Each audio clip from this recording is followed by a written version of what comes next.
I press record and then I'm so not ready. This is weird that I'm even making this video because if you've known me or you've seen any of my journey on this channel, this feels like the complete opposite of who I used to be. But first of all, growth, that's pretty cool. And second of all, this is something that I've learned is so beyond important, not just in my healthy lifestyle and my fitness journey, but also just for my overall health. We should all love cardio to some extent, not because it's always the most fun to do, but because it's so good for us. I just feel like I've come a really long way. I think if 2 years ago Taylor saw a video like this, maybe, just maybe, it would be helpful in one little small way. So I have a lot of tips for you to share today on how I learned to love cardio, how cardio helped shape me into the person that I am right now, how I went from hating running to running a half marathon, and just overall, I don't know, like having a more positive attitude when it comes to putting on those shoes and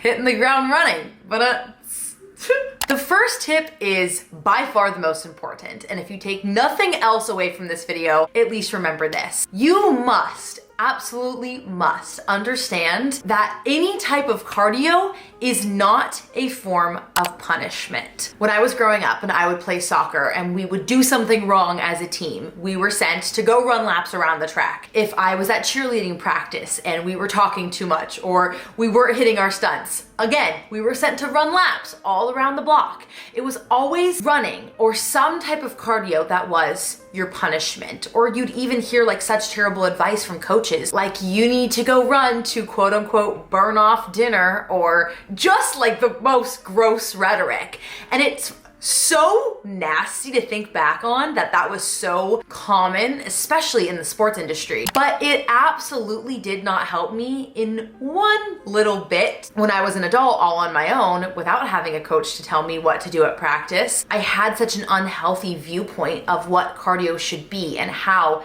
it helps my body, because I'd always just seen it as something that was a negative. I have had some of my most clear ideas and thoughts and therapy sessions almost on my runs. I've had the best insight and personal development and growth just by pushing myself to go on runs. And pushing is different than pushing as a punishment, but understanding that any type of cardio is something that is amazing for you and your body and your health, and not to be seen as something that is such a negative is the most important step in actually liking this. There's also kind of another stigma that cardio is always associated with just needing to lose weight. Like you need to go on a run to burn a certain number of calories, to lose a certain number of pounds, and it's always going back to cardio as this kind of like overarching evil that is so beyond unhealthy on so many levels. And until you break apart those two things and you don't see cardio as something that is a negative or a punishment or something always associated with weight loss, then frankly, you're never going to learn to love it because you're already starting off on the wrong foot anyways. Kind of leading into our next tip. When I'm talking about cardio, think about all of the amazing options that you could choose to do with your body. Cardio is something that's like not exactly avoidable. If we are speaking towards our health and our body and our mind and the way that our cardiorespiratory system functions, cardio is kind of a necessary part of life. So why go through life choosing to do the cardio that you don't even like to do? Maybe you're watching this video and you think it is nuts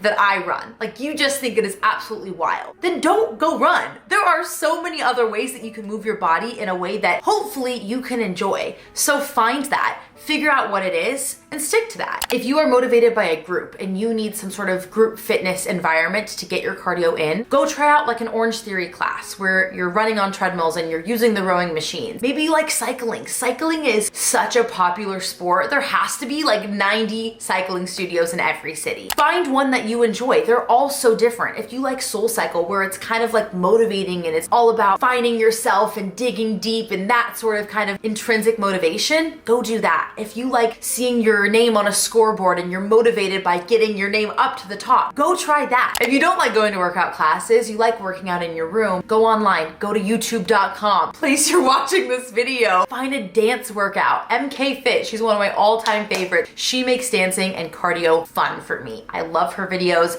I have such a good time doing them. And there is like a world of dancing on YouTube that is free, absolutely free. Or maybe you just want to get your body outside, go on a walk, go for a run. There are so many options. Swimming, I even forgot. Don't force yourself to do the workouts that you don't want to do. Life is too short to do the workouts that you don't want to do. And also, don't worry like what your friends are doing. I feel like I always used to do that. If my friends were going on a run, I felt like I had to go on a run, when really I didn't enjoy it. The lighting in here is going in and out. We're dealing with it. We're totally fine. At least it's not yellow like the last time I filmed in here. Tip number 3, identify what motivates you mid-training. Now, let me explain, because I couldn't think of a better way to phrase that title. When I first started running, I didn't enjoy myself whatsoever. Then I kind of started realizing, okay, maybe I don't like just listening to random music when I'm running. Maybe I actually kind of want to distract my mind in another way. And I started listening to podcasts. Now, that sounds really strange, I guess, but I think what I missed the most was being around people. Like, I didn't want to go on a run just by myself. So if I was listening to a podcast, it felt like I was in a room with people and they were making me laugh and I was out on my run with friends. Because I'm not the type of person who could go on a run with other people. Like, I couldn't carry a comfortable conversation. But that motivated me more than just hoping, wishing, praying I was gonna enjoy the process mid-run. My sister is the type of person who needs very specific EDM music to go on a run. If she does not have the perfect playlist, it's not happening. And I think that's totally okay. Sometimes you are just not in the mood, and that's not what this video is about. You're going to have off days. There are going to be days when you just don't want to do anything at all. But this is about finding ways to enjoy what you're doing. If what you're doing is already kind of hard for you, or maybe it feels like a burden. You could also look at this as a way to identify like other motivators in your life. Maybe it's your kids. Maybe every single time you step on the treadmill, you're thinking of your health and your kids and being able to play with them on the playground and move more swiftly and have a little bit more agility when you're playing with them in the backyard. Identify your why. Why do you go move your body? What is it about it that keeps you coming day after day, even when it gets so stinking hard? Find out what that is, lean into it, and that is what is going to help you in the middle of your runs when you just feel like giving up. Like the third leg of my races or my runs when I'm just so beyond tired and I know I'm 3/4 of the way through is so hard to keep pushing. But maybe that podcast is gonna help me daydream a little bit more and it's just gonna, help me get home in a very comfortable way. Or maybe it's gonna push me, or maybe I'm just gonna remember that I'm out here for me and that's good enough. I'm so passionate about tip number 4. Okay, if you are just so beyond bored, if you're like me and you hate repetitiveness, you hate doing the same workouts over and over again, change your scenery. I used to run like the exact same path every single day, especially when I lived at home. I would just always run the same stinking loop. And after a while, you know every little divot in the pavement. You know what every single sign is gonna say next. You know exactly how long it's gonna take you. And there's not much fun in that monotony. I need change. I need a beautiful scenery to distract myself. I want something new and exciting. So I started getting in the car and just driving somewhere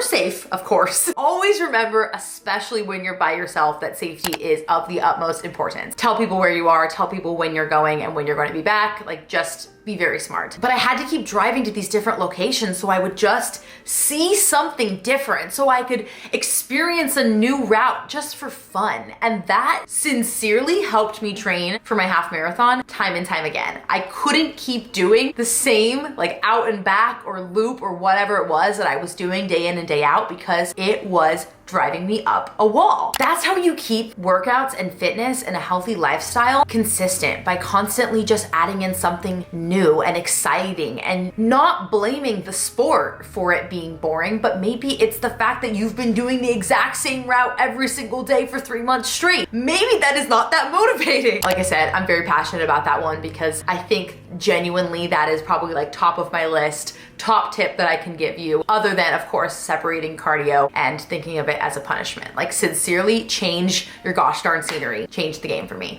Okay, we're chasing the sun, baby. Tip number 5. It's kind of a tip that that I offer a lot, but I think it changed my life. So it's one of those ones I don't mind repeating often, because I hope like after 90 times of saying the exact same thing, somebody will listen and apply it to their own lifestyle as well. I lived my life for far too long following aesthetic goals. For example, when I thought of running as a punishment, or I thought of any cardio as a punishment, I would try and continue at running until it got me to a certain weight loss goal or a certain waistline number. Just all of this like nasty things to even be saying out loud. There's nothing wrong with wanting to lose weight. There's nothing wrong with wanting to seek certain goals. But when that's all that is motivating you, it's exhausting and it's never fulfilling, and it feels like it is a never-ending cycle that will never satisfy you. At least that's how it was in my case. So when I started setting goals that were about my strength, or maybe about my distance, or how far I could go, or maybe a deadline that was coming up, like my half marathon race, for example, then you're motivated by so many other things that have nothing to do with your appearance. And that is the best sinking thing ever. I am pounding my wrist. Maybe you want to run 3 miles in 30 minutes. Maybe you want to sign up for a half marathon at the end of summer. You want to complete it without stopping the entire time. Set your goals, write them down, especially when you hit your milestones, and then just keep adding on and finding other ways to push yourself. And that is so rewarding. Like, it's hard to even put it into words how euphoric that feeling is. Strength-based goals changed my entire life. And also, to add on to that, don't keep these strength-based goals to yourself. Share them in any capacity that you feel comfortable doing. Maybe it's writing them down in a journal if you're not comfortable sharing them out loud. I personally love to share my goals with my partner, my boyfriend, because it helps him know where my mindset is at. If I feel like maybe I'm kind of slacking, he can kind of pull the reins in and remind me of what my goals are. I tell my loved ones, I tell all of you, I'm way too open of a book sometimes, but it helps. It also is kind of like a psychology thing where once you speak something into existence and you're held accountable by people around you, you're also holding yourself more accountable, because now you have like a little bit more motivation to get something done and you've put that thing into existence. Love that. Speak it into existence. Now, I guess like a more technical tip, breathing has grounded me time and time again after many a hard run. Sometimes it feels like it's the only thing that you have. It's the only thing that you can control. If you're just flowing through the motions, the breathing is something that kind of centers you. It allows you to feel a little bit more in control. And also it helps a ton. When I was running my half marathon, one of the best practices that I was doing were these deep belly breaths. And I can't like take full credit for this idea, not that that's like that revolutionary, but I was doing a guided run through the Nike Run Club app, and I was being, I guess, coached to do that by Coach Bennett. And he would encourage us to do these deep belly breaths where we are literally just all the way. It's hard to demonstrate on camera. But if there were parts of the race where I was feeling really unmotivated or just really stinking tired, I would just spend a few hundred meters. That sounds like a long time, but I would spend like a good stretch of my time just breathing and just focusing on that, because it was the one thing that I could just kind of zone in on. And then after you've been doing it for just even a few cycles, you kind of start to realize, hey, like maybe I'm all right. And your brain starts to wander, and in a good way, and you're daydreaming, and all of a sudden things don't hurt as much as they did before. So keep your breathing under control. I like the deep breath method. I've seen a lot of different methods that work for different people. 2 breaths in, 2 breaths out, or 2 breaths in, 1 breath out. But yeah, you know, work on your breathing. It's fantastic, truly. I'm a big fan of breathing. Tip number 7, kind of also on a more technical side of things. Invest in the proper equipment that you need to get the job done. You obviously know, like I've been through the ringer when it comes to running, but I really used to resent running. So much so that it just wasn't a thing that I wanted to go and do. But I never recognized how imperative it was for me to have the proper shoe wear even. Like something as simple as what you're wearing can dictate your performance. Of course, like you're the one that's gonna carry yourself through the end of your workout, but if you have proper shoes that are fitted to your foot and are going to help propel you one step further, I'll take it. Like I'm all in. I'll give you my wallet. Running shoes, so beyond imperative, or just good walking shoes if that's the kind of cardio that you prefer. If you're going on really long runs, getting some type of gel or quick source of energy, Rice Krispie treats even, will help your body continue to fuel itself in the best way possible, which is by using carbohydrates as its main fuel source. I also felt like not only so stinking cool, but also just prepared as heck once I invested in a running belt. Like something as simple as just having this belt around you where I put my phone in there, I put my keys in there, my extra gels, my headphones. Then I'm actually going out on my run and I'm feeling just good because I've got this little sack around me with all of my supplies. I'm ready, I'm set. Even down to the leggings that you're wearing, if you prefer biker shorts, the proper sports bra, that can dictate your mentality. If you are just feeling like things are just itching and stuck to you and not supporting you in the right way, your mind's not in it and you're constantly fidgeting and whatnot. Take all of those factors out of the game so you're just, focus on what you need to get done. Number 8 is kind of mostly, no, actually it's not. I was gonna say number 8 is most imperative, I guess, for running, or it applies to running for the most part, but I really think it can be for anything, like cycling, walking, whatever. Make sure that when you're starting out, you're going at your own pace. I think one of the biggest mistakes that people can make is just starting at the starting line, flooring it, giving all of their effort that they can, and then all of a sudden, their fuel is empty. Slow and steady does win the race. Especially when I was getting into running, I think I didn't understand how to pace myself or even like what pace meant, because I would think these numbers dictate my performance. And if I get a high number, that means I'm bad or I'm not good enough. But who the heck cares? Like, who am I racing for at the end of the day? I had to start slow and I had to just train myself to go with the flow of my breathing and what felt comfortable and how I could continue to kind of keep this pace up for a really long distance. If I'm going out for a 2-hour run, I can't just floor it. Like I'm a car at the beginning of my workout, because I'm gonna get to mile 3 and I'm gonna be tired as heck and I still have 10 more to go. No thank you. Take your time, enjoy the process, like look around you at your scenery if you're on a walk or you're running or maybe you're out biking. Just move at your own pace, and once you start to work on the other mechanics of your little body that is a car, in my apparent analogy right now, you work on your breathing, you work on your fuel, you work on these little things, even your mentality, and all of a sudden your pace is increasing. It takes time. It takes time, okay? Slow and steady wins the race. I mean it. Okay, I'm just gonna lean into the sun at this point. We have tip number 9. I couldn't come up with 10, so 9 is all we have today. Tip number 9 for how you will get yourself to love cardio, how I got myself to love cardio, is understanding that this entire journey, every single workout that you're doing, whether you believe it or not, is for you. Understand that every single time you are hitting the ground running, you're moving your body in any capacity, you're doing it for the betterment of you. Yes, there are people that motivate you and other extrinsic factors, but this workout is for you. So why get out there and do something that you don't enjoy? Why start your workout already hating what you're doing and resenting it or thinking of it as a punishment? Stop it